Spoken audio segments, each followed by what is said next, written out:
Assalamualaikum warahmatullahi wabarakatuh. Halo teman-teman, perkenalkan nama saya Oktavia Prasyanowati dengan NIM 6700402200147. Nah, di sini saya akan membagi ilmu dengan teman-teman tentang positioning merek atau posisi merek. Tanpa berlama-lama, langsung saja kita masuk ke materi pertama. Yang pertama, membangun dan mengembangkan posisi merek. STP. Apa itu STP? Segmentasi, targeting, dan positioning merupakan serangkaian strategi yang harus dirumuskan pemilik produk. Lebih jelasnya, segmentasi dilakukan untuk menemukan kebutuhan dan keinginan yang dimiliki masing-masing kelompok pasar yang potensial membutuhkan produk. Nah, jenis segmentasi pasar secara umum itu ada 4. Yang pertama ada demografis, yang kedua psikografis, yang ketiga geografis, dan yang keempat adalah perilaku. Di sini saya akan memberikan contoh STP dari perusahaan minuman, yaitu minuman kopi. Jenis segmentasi pasar yang diambil itu ada 3. Yang pertama ada demografi, yang kedua psikografi, dan yang ketiga adalah perilaku. Untuk demografi, segmentasinya yaitu generasi dan kelas ekonomi. Untuk psikografi, ada preferensi halal, dan untuk perilaku yaitu kebiasaan. Setelah mendapatkan segmentasi yang diinginkan, perusahaan harus melakukan targeting. Targeting merupakan langkah untuk memilih kelompok yang akan dilayani secara maksimal sesuai dengan resource atau sumber daya dan kemampuan yang dimiliki perusahaan. Di sini, target dari generasi itu adalah Y dan Z atau milenial dan Z, yaitu target dari kelas ekonomi yang menengah, target dari preferensi halal itu tidak peduli, peduli dan sangat peduli, dan target dari kebiasaan itu adalah sesekali, setiap hari, dan setiap minggu. Ketiga adalah positioning. Positioning adalah tahapan selanjutnya yang dilakukan perusahaan untuk memposisikan produk di benak konsumen dengan menonjolkan keunggulan kompetitif. Contohnya, brand kopi halal pertama di Indonesia, tempat yang nyaman, pelayanan yang baik, dan sebagainya. Yang kedua yaitu mengidentifikasi dan menganalisis pesaing.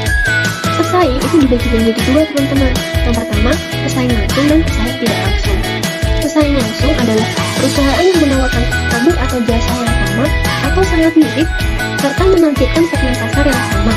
Sedangkan pesaing tidak langsung adalah kompetitor tidak langsung yang menyediakan produk atau jasa berbeda tetapi memenuhi kebutuhan atau keinginan yang sama dari konsumen.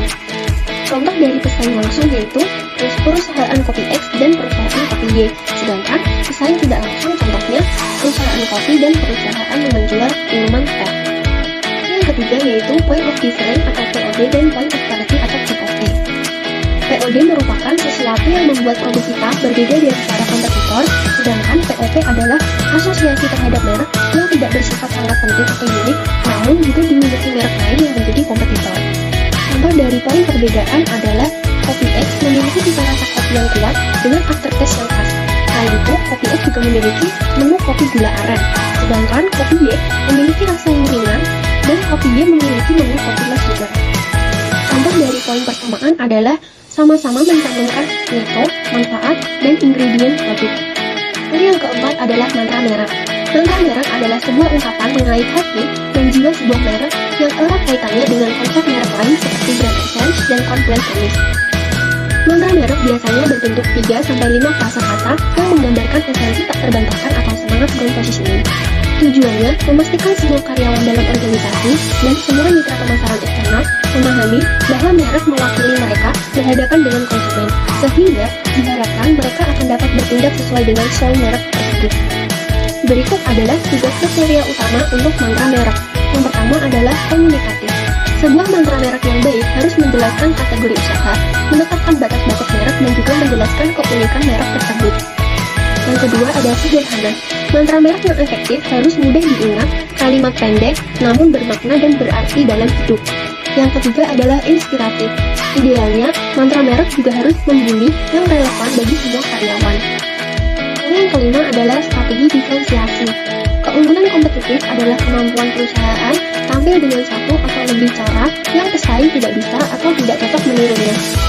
Contohnya, diferensiasi karyawan. Perusahaan dapat memiliki karyawan yang lebih terlatih dan menyediakan layanan pelanggan yang unggul.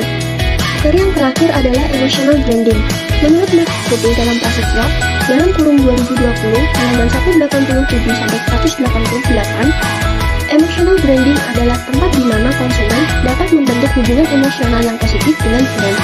Strategi ini dilakukan oleh perusahaan untuk menghubungkan antara brand dan emosi.